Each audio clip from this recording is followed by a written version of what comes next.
Parsha class. Tonight, tonight is also going to be the third of Tammuz. The third of Tammuz, the Rebbe's yahrzeit in 1994 on this day.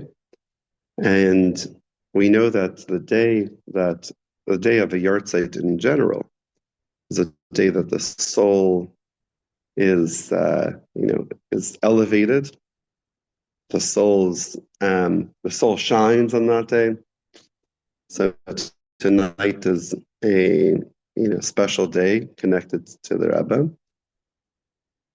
It is taught that on the day of a yahrzeit, on the day of the passing, the life work of the person that passed away, their whole life is everything is completed. It's come to its their soul's mission in the world is completed, and that's why their soul moves on, because their soul finished their mission. So the day of a tzaddik's passing is a day when their soul completed its mission, and highlighting what that mission of that soul, that particular soul, was. I'm talking about our Rebbe. It's not just the same as every other tzaddik, but the Rebbe is the leader of our generation. I might say the undisputed, recognized leader in the Rebbe's mission is, or the Rebbe's life mission, as he put it, was to finish the job, get it done. And that's what he demanded of us, is dream big and get it done. So something which often comes to mind in thinking about the Rebbe is that the Rebbe saw the potential in everything. And that connects also to the Parsha. So we'll talk about the Parsha a little bit, and actually it's something that the Rebbe taught about this week's Parsha, about Parshas Koirach. And then we'll come back and talk about the Rebbe and the potential that the Rebbe sees in the world and in us. So this week's Torah portion, Korach, the story of Korach, was that Korach complained to Moses, to Moshe and Aaron, and he said, "Why are you guys above everybody else?" As we all heard God speak the Ten Commandments. We were all there. We heard God speak, the Ten Commandments. So we all experience prophecy. We're all holy. So why should you, Moshe and Aaron, be in a position that's higher than everybody else?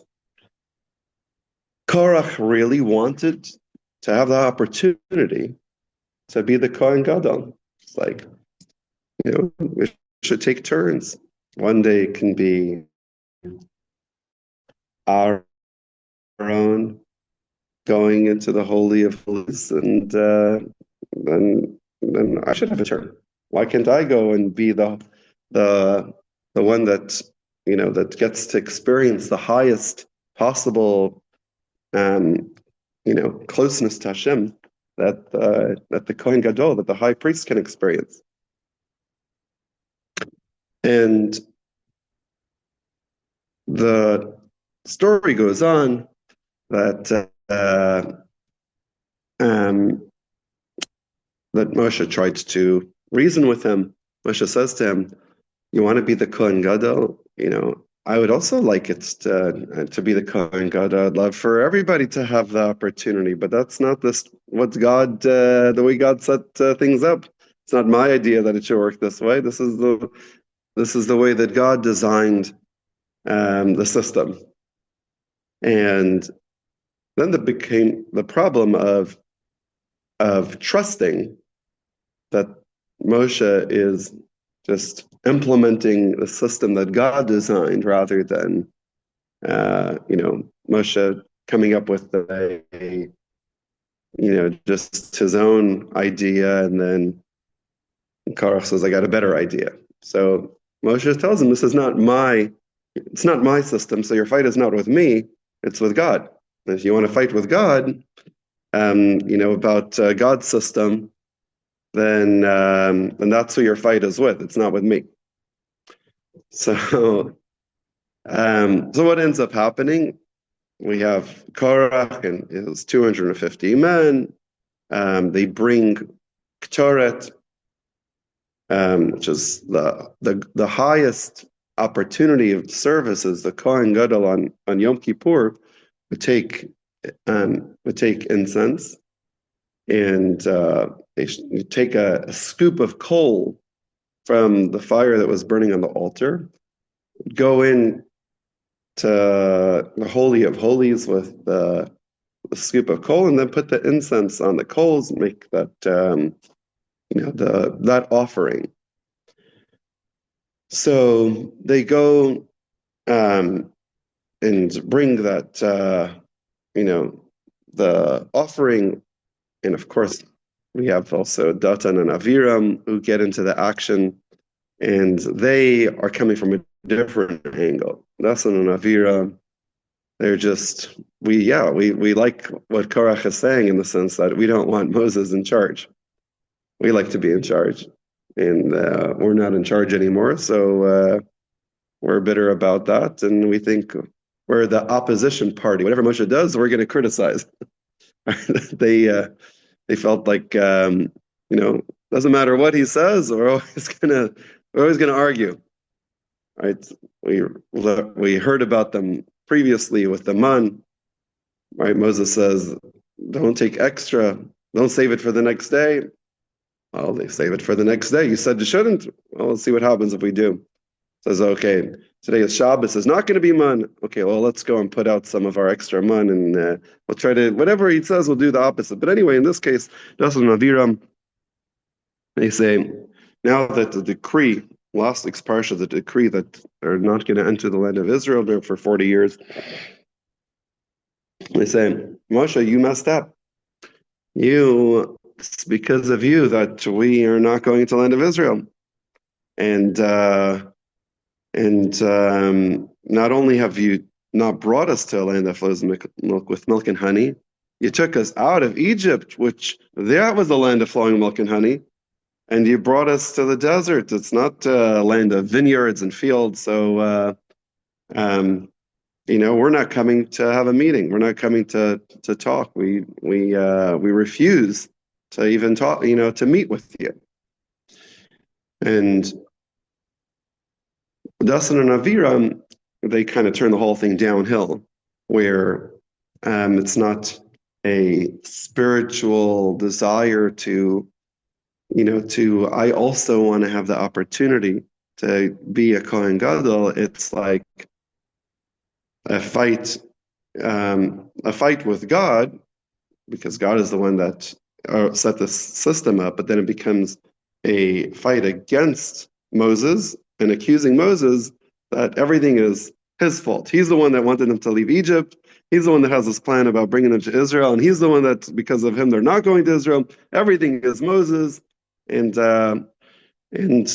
there's nobody to talk to. They don't even want to talk. They don't even want to meet. They don't want to.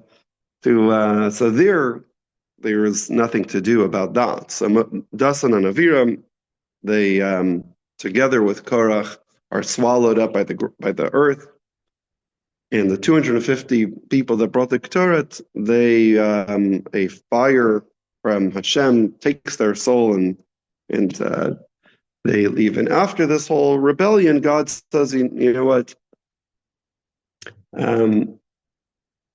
Take staffs from each leader, from each tribe, and take the staff of Aaron, and Aaron's staff. They're all put in front of before God, and the staff that they're not in soil, they're just sticks. The one that sprouts, and not just flowers, but also blossoms. That's the one that God chose, and Aaron's staff with his name written on it blossoms and grows almonds, and that's a sign that this is the one that God chose.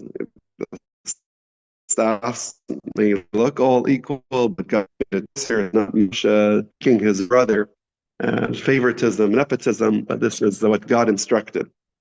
And that's followed with the gifts, the list of 24 gifts that are given to the Kohen. So you had Korach coming to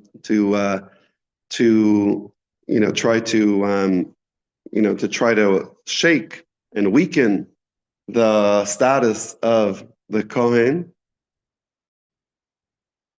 And God says, you know what? I'm going to actually strengthen the status of the Kohen by giving these 24 gifts that are given to the Kohen and establishing the Kohen. So that's the big story of Parshas Korach. The Rebbe talking about Korach asks a question and says, how can we name a Torah portion Korach? We have this rule that you're not even, supposed to mention the name of somebody that's a wicked person. If you do mention the name, say, may their name be, the name rot, may their name be erased. We don't just casually mention the name of wicked people and then to call a Parsha by his name. So the Rebbe says, Balak, we have a Parsha called Balak, who was a king that wanted to harm the Jewish people, but at least he was a wicked person, but he wasn't Jewish. But here you have a Jewish person that's choosing to be wicked. That's even worse. So you're going to name a Parsha after a wicked Jew, Korach? How can we have a Parsha named Korach? And the Rebbe says that if you look a little closer, there's a difference between Korach's mistake of the spies made him admit that they had good intents in saying, we can't handle going to Israel, we're going to lose it spiritually, we have to go and deal with the world. We're not going to be able to maintain our spiritual status and the way that God expects that we should, study Torah. How are we going to do that when we have to work the field? That was a mistake of they thought that being a good idea to enter the land. But Korach, what was his mistake? He felt everybody should be a Kohen. Everybody should have the opportunity to be not just a Kohen, but a Kohen Gadol, the highest level. So the truth is that this idea, the want to be a Kohen Gadol, that's a wonderful want. To wanting to be as close as possible to God and to feel that's a good positive thing. And the Rebbe says we can take a lesson from that also. We should be like the sense that we should have that desire. In fact, the Rebbe says, quoting from the Likutei Torah, which is a book by the same author as the Tanya, the Alter Rebbe there on Parshas Korach talks about how what Korach wanted was something that the prophets say will happen when Mashiach comes. It says Mashiach comes, the Levites will be promoted to the level of Kohen, as David Schneider often recalls, the promotion. So in theory, this idea that every Jew should have that opportunity to go into the Holy of Holies, that's a great thing to want. And when Mashiach comes, as we were learning also last night, to a certain extent, we'll all have experience when the lightning comes. Everyone will be able to experience this, very high level of connection to Hashem that, as the prophet says, when Mashiach comes, all flesh will see, that everyone will have that revelation, that experience. Everyone is, yeah, good point. Everyone is holy, and we should. So Korach was just, the timing was wrong. It was good from when Mashiach comes. That's why, but we're not there yet.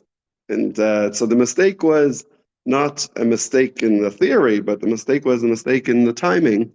That right now, this is not possible, and this is not what God instructed. This is not the way, God will, set things up the way it works now. In the future, there'll come a time when we'll have that possibility, that desire. So, in a sense, Korach's message is not just a wicked person, but Korach has something very positive about him, and that's why we have a parsha named after Korach, because there's something to learn from that desire that Korach had. We should be like Korach in the sense that we should want it. The Rebbe says that there's also, of course, what we learned from Korach, what not to do, where his mistake was. Korach's mistake was that although that's a good thing to want, there's a recognition of, where your desire should be, but also accepting what you have to do. You have to do what God wants of you, even if you'd rather be a Kohen Gadol, but you're not a Kohen Gadol, and therefore do what God expects of you. The action was where his problem was. The desire is nice, but the action to actually go and follow up on that desire, to behave in accordance with that desire without God's approval, that's the problem. So, very interestingly, the Rebbe says that the letter Hey is the letter that this world is created with. The Gemara says that this world is created with the letter Hey. So the three letters of Korach's name are all similar to a Hey, but they're something with the left foot that is not quite right. The letter Hey has a line on top, and then on the right side, there's a line that descends from the top. So we have a Hey on the wall. Oh, we have a Korach here. Perfect. So here you have a Hey right on top of the Hey. You have three lines. One at the top, one at the right, one at the top. The line on the left, detached from the top. Korach. The line on the top is separate. All three letters. The one on the right is also just like the Hey. Problem is with the left leg. With the Kuf, too long. But the resh is not there. The Kaf is attached. The Rebbe says that three lines represent thought, speech, and action. The top line represents thought. The line on the right represents speech. The thought and the speech correspond. His desire that I also want to, we're all holy, and I want to go into the, high level. Where was the not in right? It was the left leg. What's the left leg? The action is where he was, where he was messing up. What is the reach? The reach is obviously no action. It's just thought. That's not the way to go. The kuf, Projection. the action is not in line.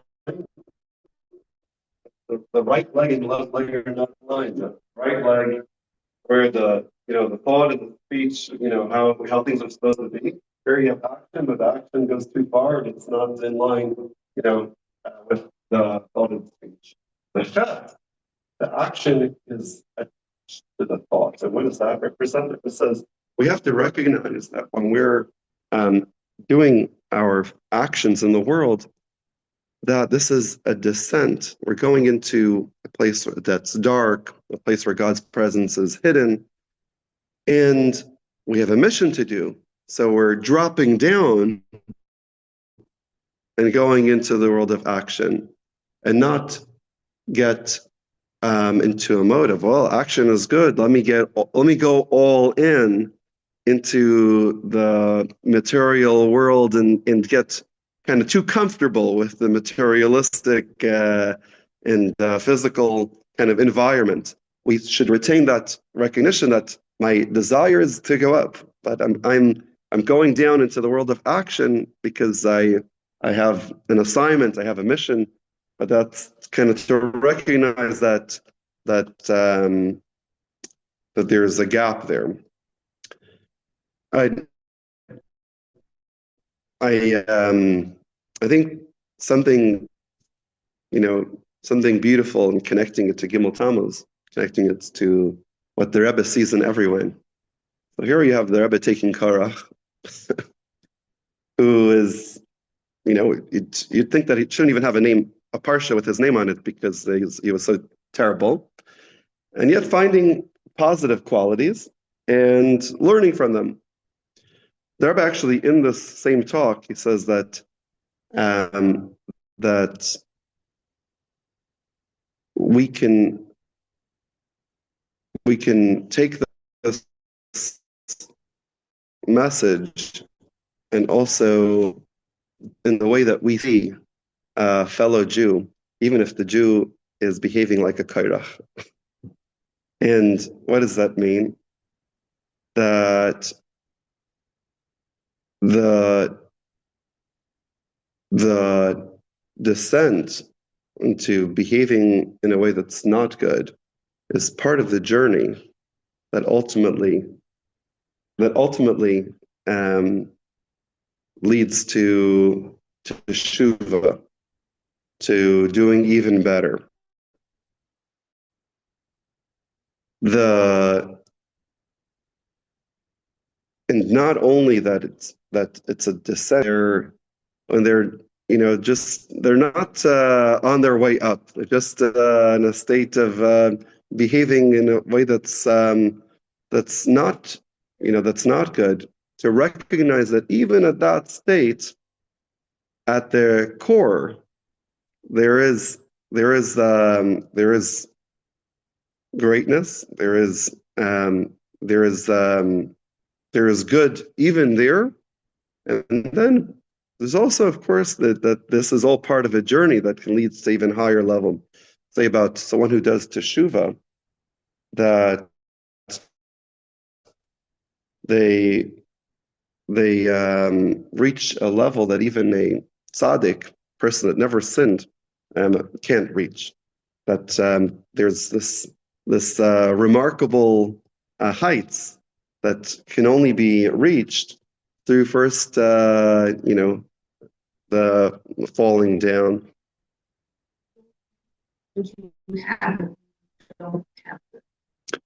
Right, and that leads to a desire for a stronger passion, a desire for elevation. The Rebbe connects this whole topic to the 3rd of Tammuz. We know the 3rd of Tammuz is the day of the Rebbe's Yartzeit. The 3rd of Tammuz is really, it has a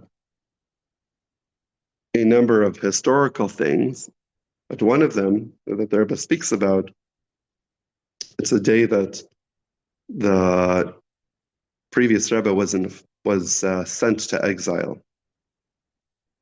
So just a little bit of the story of the previous Rebbe to refresh your memory.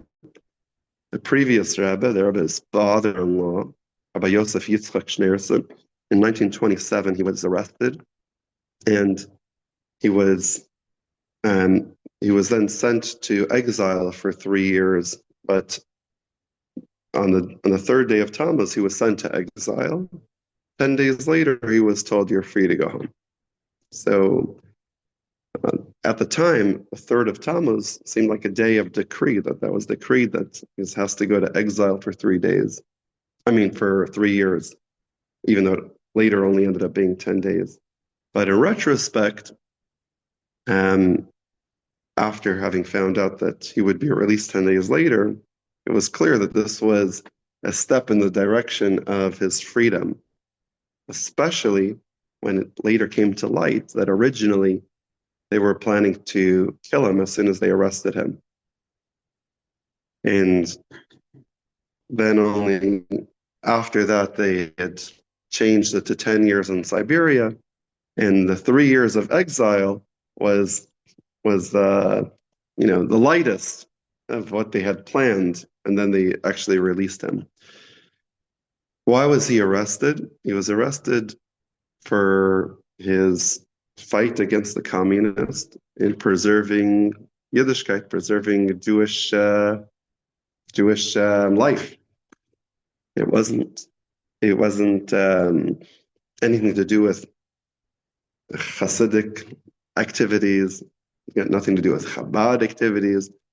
It was just for trying to keep Jewish life alive. A very simple thing like having a teacher teach children the Hebrew letters. That's what he was being killed for organizing and inspiring people to defy the communists and to continue giving their children Jewish education. And for that, they were going to kill him, and big miracles of how that ended. So the Rebbe says that the same idea is, think about this day of the third of Tammuz was something that seemed like it was negative. Turns out that the third of Tammuz actually had, in retrospect, this was a stage and a step in the direction of his freedom. And the Rebbe in general, in seeing the good in a day like the third of Tammuz, seeing the good in a person like Korach, what was unique about the Rebbe is that the Rebbe didn't just look at the way things are, but looked at the way things have the potential to be. Seeing the good, the underlining good in, let's say, one of the ideas is called the Ayin Tova. When you see the good in a situation, you see the good in a person. There's the opposite. We often hear about Ayin Hara, the evil eye, when one tries to find something negative. Was that Bilam, which we have the story of Bilam coming up later. He was the one that was looking, what position can I stand in? Maybe I'll stand at the top of this hill or at the top of that mountain, and I'll get an angle where I can find something wrong with Bnei Israel that I can highlight. So that's looking with an evil eye. And there's the opposite. We can look and try to find and to highlight the best in every person, in every situation. So there's looking at the world and every individual with a good eye. There's also thinking about the potential that each person has, not just saying what are they, but what can they be. Most people, you look at somebody, think about who they are right now. And that's the attitude toward them, according to the behavior that they're exhibiting. When the Rebbe looked at anybody and everybody, he didn't look at who are they right now, but what are they capable of? And it's true with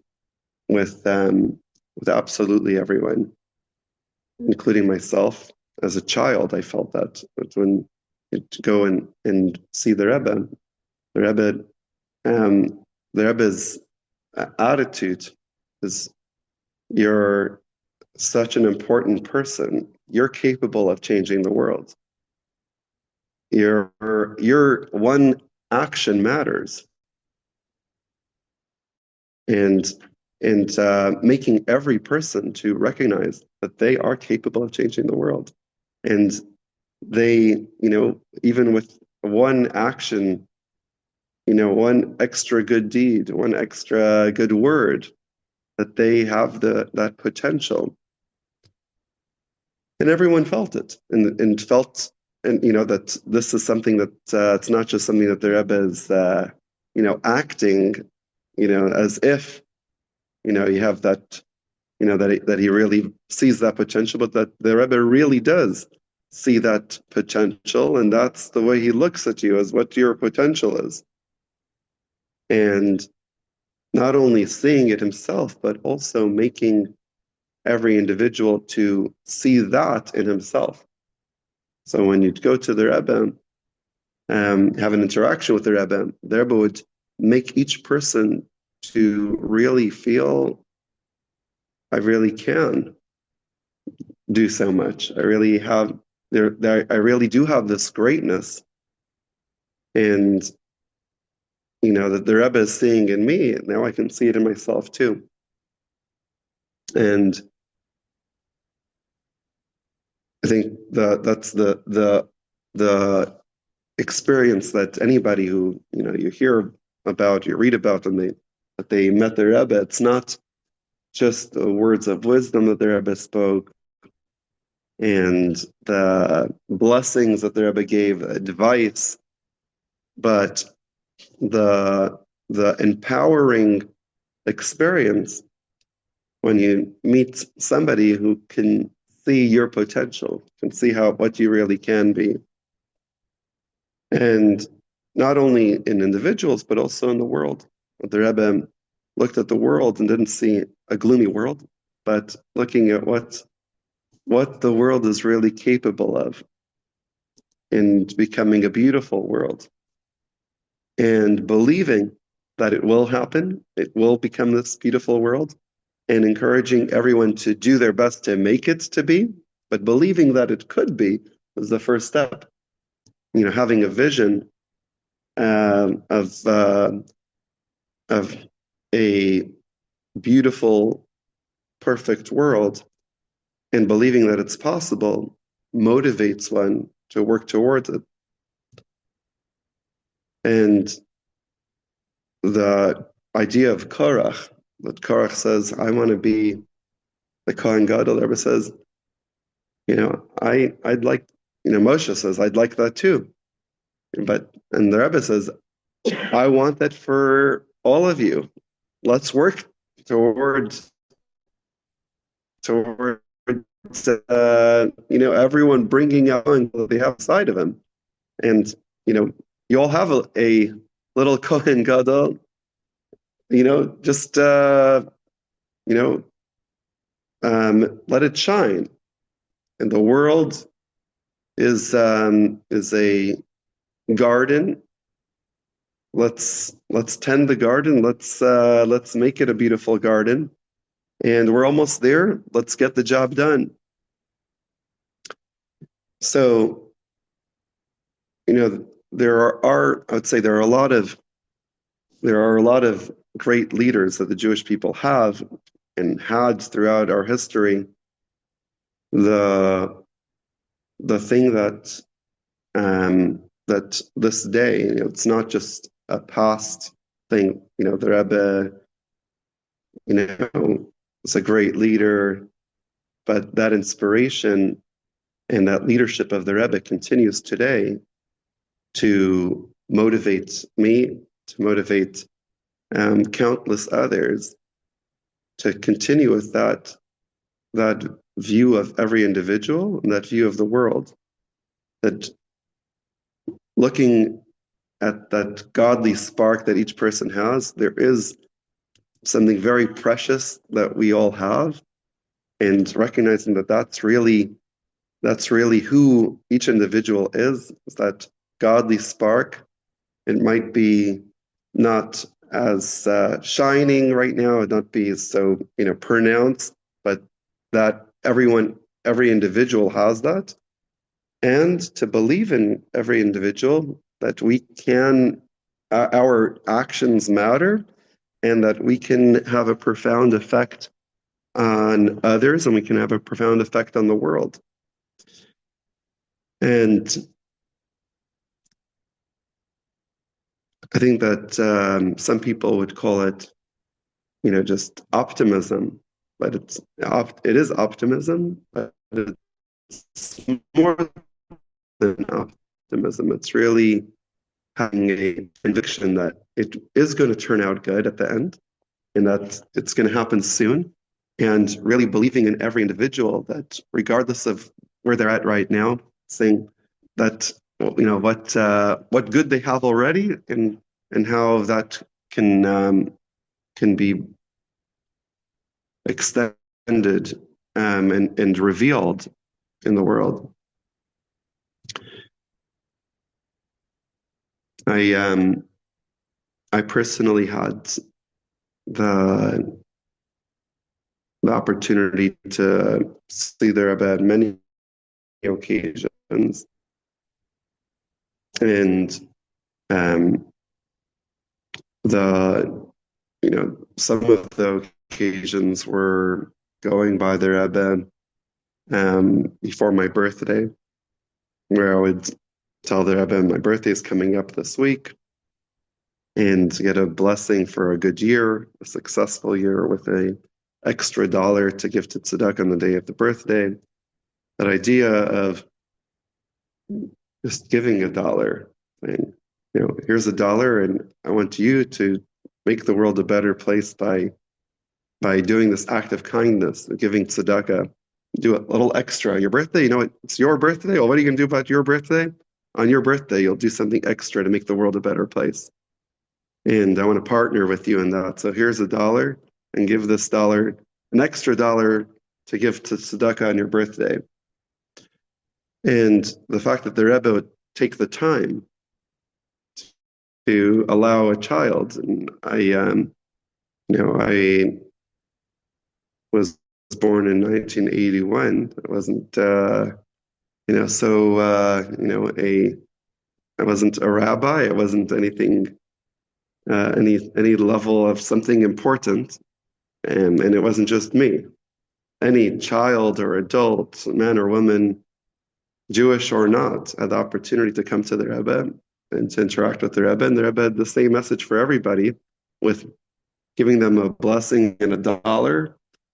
It says you can make the world a better place. It doesn't have to be a grand thing. $1, do something good with it. So I had the opportunity to see the Rebbe on many occasions. In those occasions, I had the opportunity to receive some wine from the Rebbe's cup after holidays, and the Rebbe would, make Havdalah, and then give a little bit of wine from his cup. He'd refill the cup, and then give more wine, and then refill it again. And he kept on refilling it, leaving a little bit in the cup and kind of adding more to it for as many people as wanted. It'd go for many hours and many opportunities, and I still have some wine that I received from the Rebbe, saved. Had the opportunity to be at children's rallies, so the Rebbe spoke specifically to children, and that idea of talking to children is really also about seeing the potential. Most leaders don't give special talks to children. It's you have a special meeting with the people that are in positions of power or positions of influence, or at least adults, but to have a special gathering just for children, and to talk to the children directly, to inspire them, something where every child felt like, I'm not just a child. Children are very important, and we can accomplish great things. That's what the Rebbe sees in us, and that must be the way it is. And that's the way the Rebbe taught us to see everyone else as well, to see others the way that the Rebbe sees it, which is true. It's real. It's not just a spin, but it's a reality that not everybody, recognizes at first, but when you think about it, you realize, a child is is um, is capable of a lot. The child can influence their family. A child can influence their siblings. A child can influence their neighbors. A child can influence adults. A child can influence their classmates. And, children don't remain small children. They grow up and they become adults. And every adult was once a child. So children are, and the changes that affect the child and in the attitude of the child can inspire their, where they go in life and how they behave. So it's the reality. It's the way things are. But the Rebbe taught us to see the world in that way, and of course to see adults in that way as well. To say, oh, they're already adults set in their ways. There's no, but to recognize that everyone has their core is good. Everyone's core is godly, and to recognize that, and they have with that godly core, they have potential, infinite potential, which you know, which can be developed, and also believing in every act, and that's not just one person or one act or one good word, but that everything can contribute and have an effect on the whole world. So today, the 6 points, I'm not sure you have to remind me what the 6 points are, but I remember one of them is extra Torah learning. So how do we observe a day like, a night like tonight, such a yard site?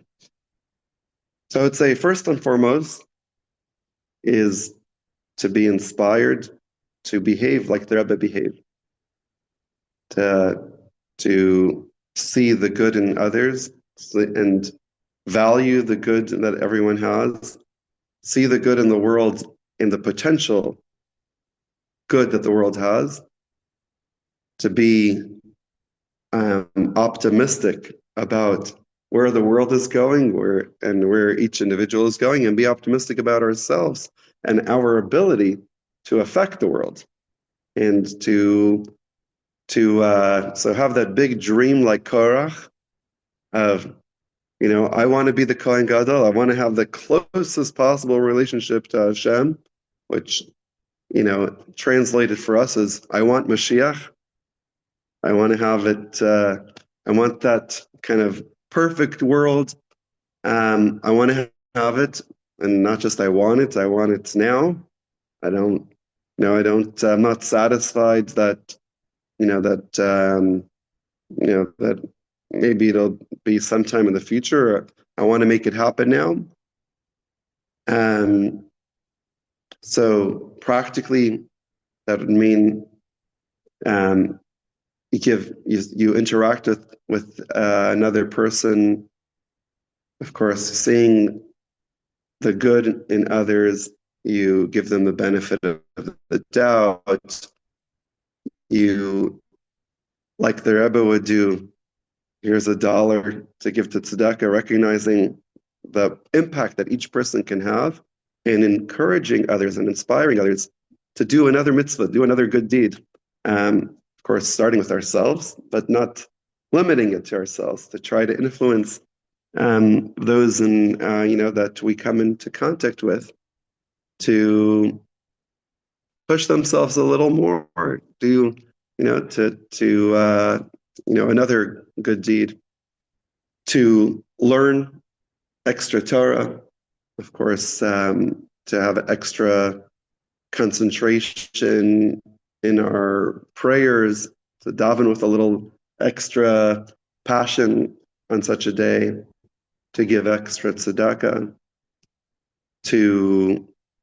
there is a custom of a yahrzeit to light a candle, which the flame symbolizing that yearning of the soul that wants to go up with the wick holding it down, but that yearning to go up. So lighting a candle is a custom. There is a custom to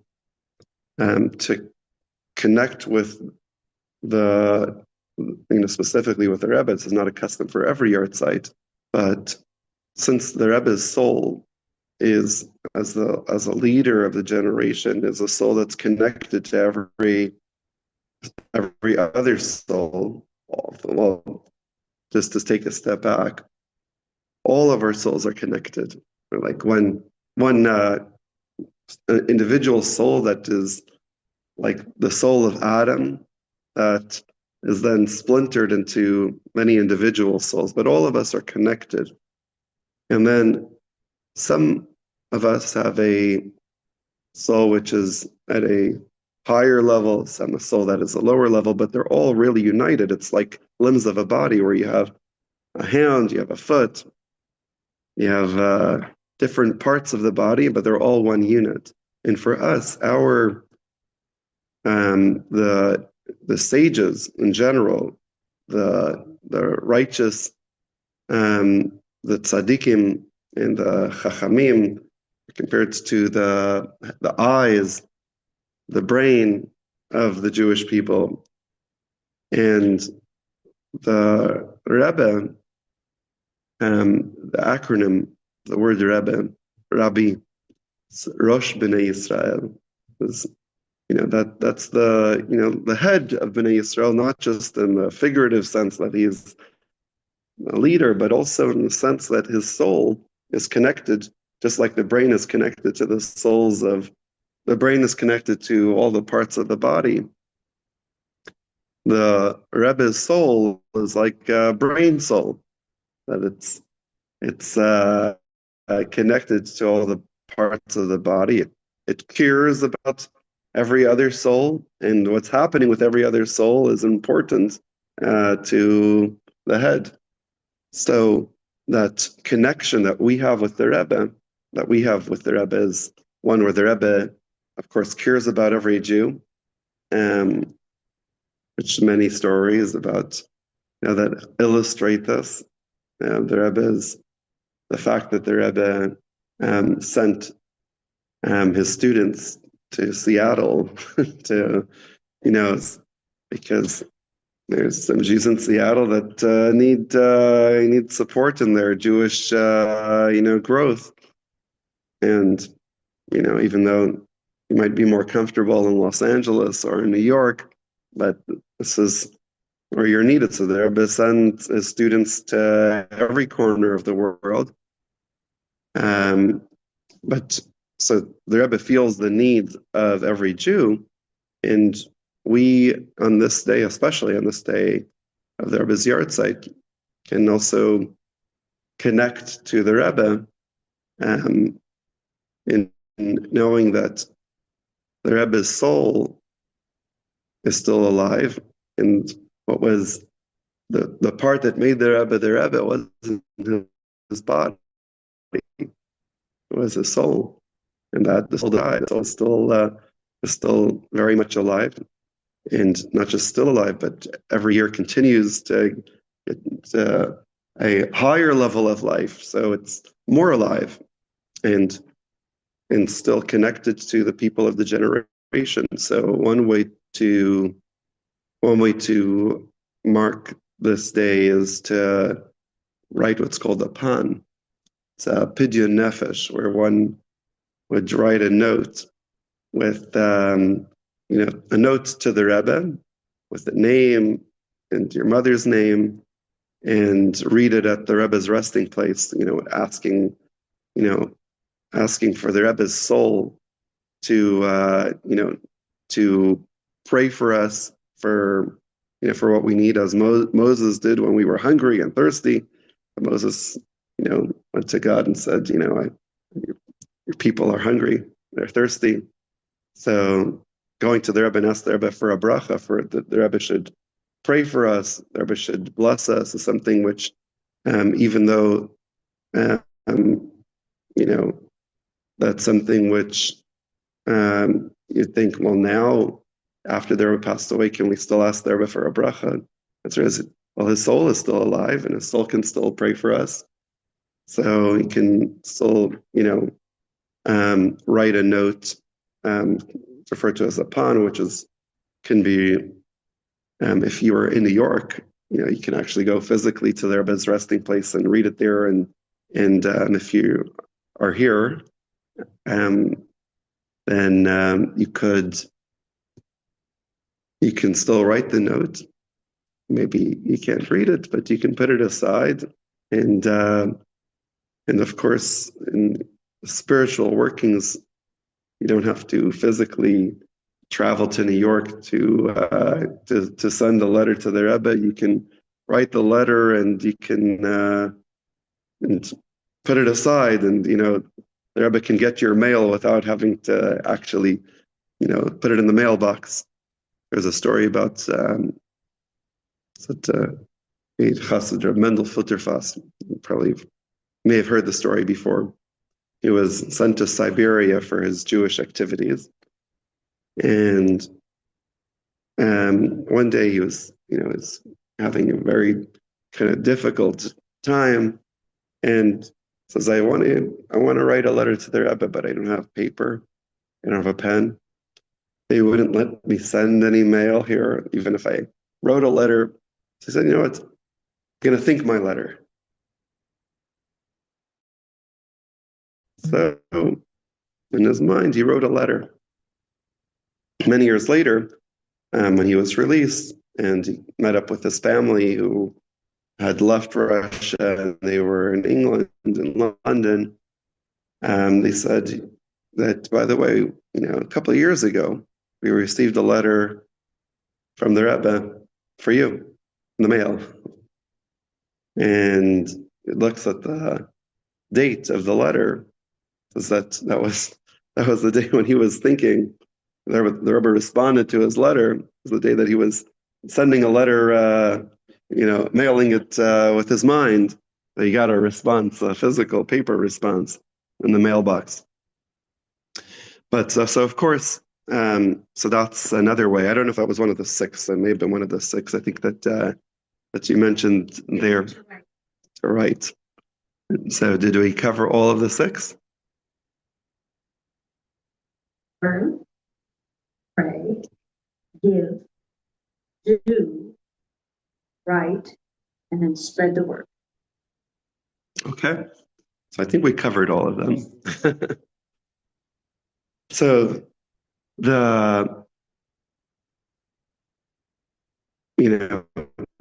some people every year for the day of the yahrzeit, they travel to New York. I'm usually here. This year it was cool.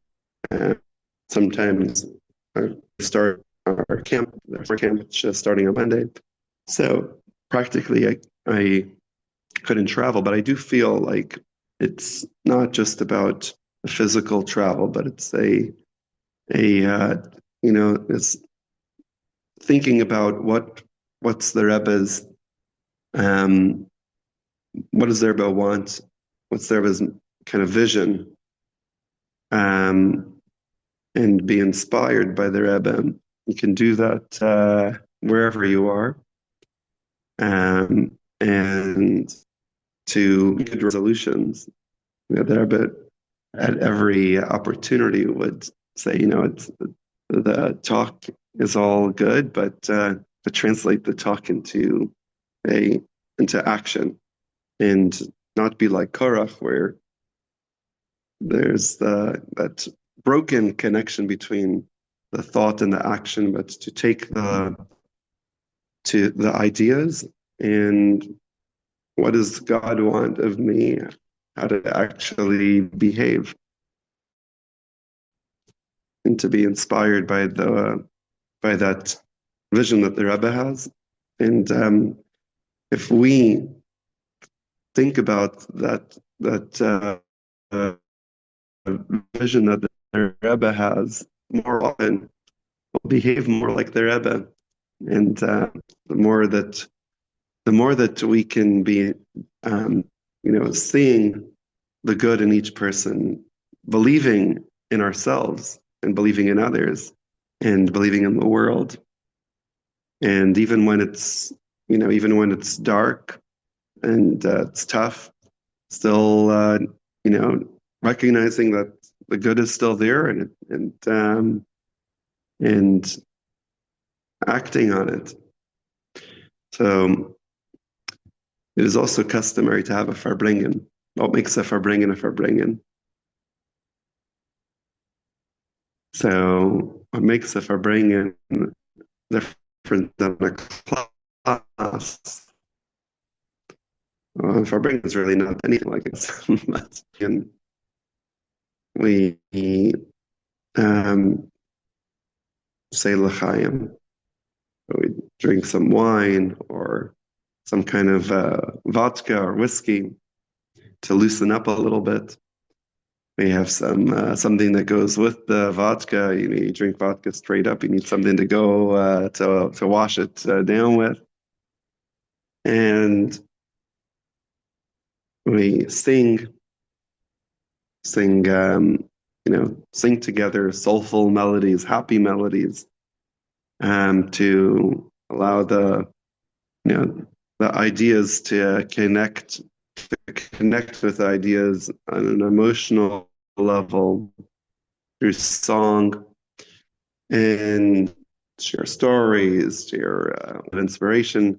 And that's what, and of course, support each other. There's, if Farbrengen, you can, talk to people that maybe otherwise have a more of a casual business like relationship where you can kind of get a little bit past talk about what's really on your heart, challenges, give each other support and a listening ear. So there's a lot that a farbrengen can mean.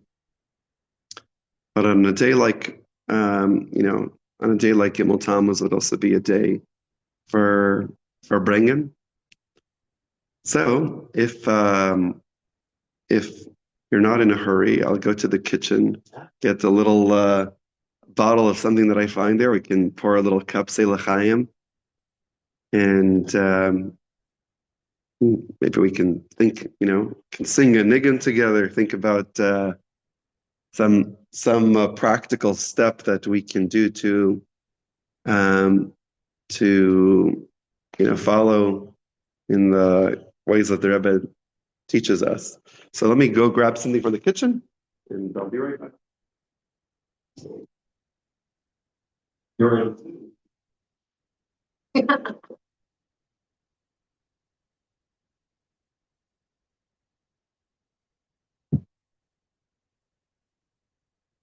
also the inside of the flash it up? Yeah, flash it up. Spark me.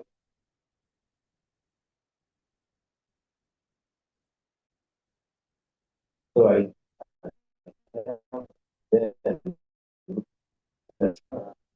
But that's not, that's what. yeah, that feels like out the woodwork. So we would here, right? So you're up about. Garage. Yeah, I have all that. Oh yeah. I have all that stuff. Yeah. Well, the thing is, I always want certain things, and we go to stores to buy them, we can't find them. So he ends up making them. So.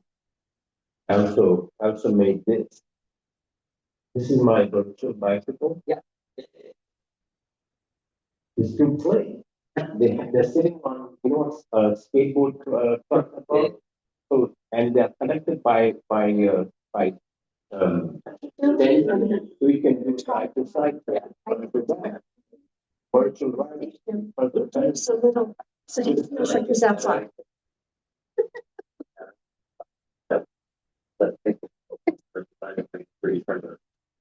This is the light. So I thought maybe some of you weren't up to having vodka right now, so we got something lighter.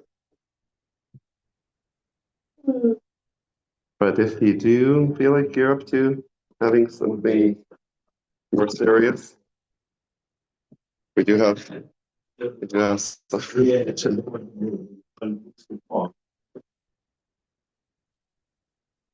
And all things like this. Something like that.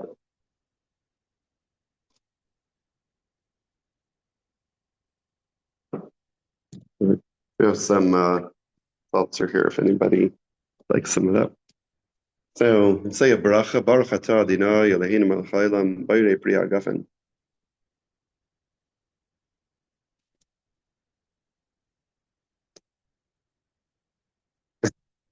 Yeah, it's an interesting. You don't have to finish it. Yeah, it's a very sweet one. It looks like it may be a little bit funky, okay. But l'chaim, l'chaim, l'chaim.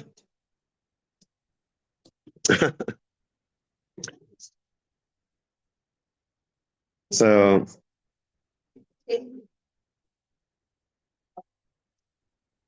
I'll get some vodka for you.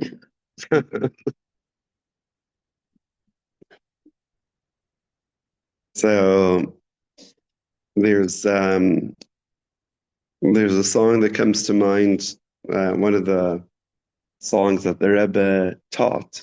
The Rebbe didn't compose songs, but he did teach some songs that were otherwise lost. And the Rebbe kind of taught everyone. So here's a niggin. Yada yada yada yada yada yada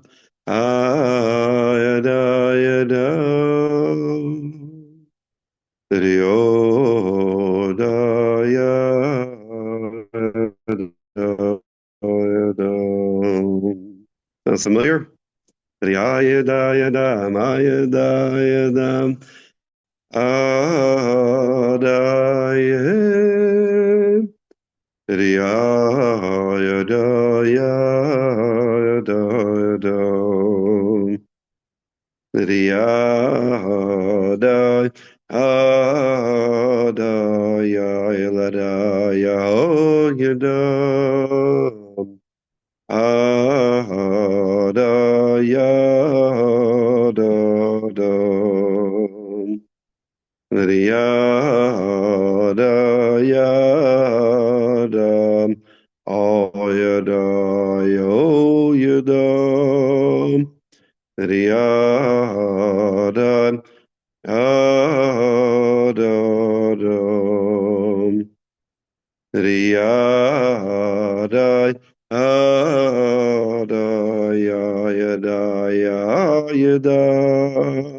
L'chaim.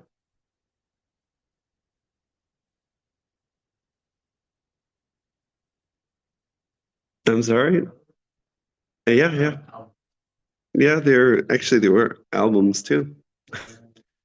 There's the previous Rebbe, who passed away in 1950, but before he passed away, he organized a group of Hasidim to collect the melodies and to all the Hasidic melodies and to write music, and they published a book of Hasidic melodies. And then that organization preserving Hasidic, and specifically Chabad melodies, had put out albums, and he put out albums with Chabad melodies.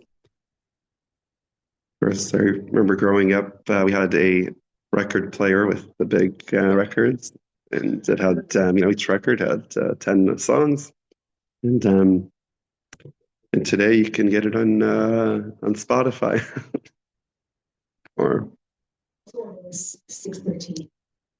613. So so this is going back all the way already in the 40s, but then it was developed. So this particular niggin that I was singing, it's a niggin which has a story, of yearning, of despite the challenges that that we have, but that hope and that yearning for a better future. Remembering good times in the past and the yearning for even better times in the future. And so every niggin, without words, you can feel whatever you feel in the singing. With some niggunim, we're given some interpretations. But the nice thing about a melody without words is that you can, it's flexible. You can experience, you feel it and feel different things depending on what what you're feeling in it. So l'chaim may say this yahrzeit is not a regular yahrzeit. Often the yard should have promotion in their level of closeness to God. We're talking about as the yahrzeit, not the Rebbe is just funny. Should connect to the Rebbe, that we should have a promotion and be inspired by the Rebbe's by the Rebbe's by the Rebbe's life and the Rebbe's vision and the Rebbe's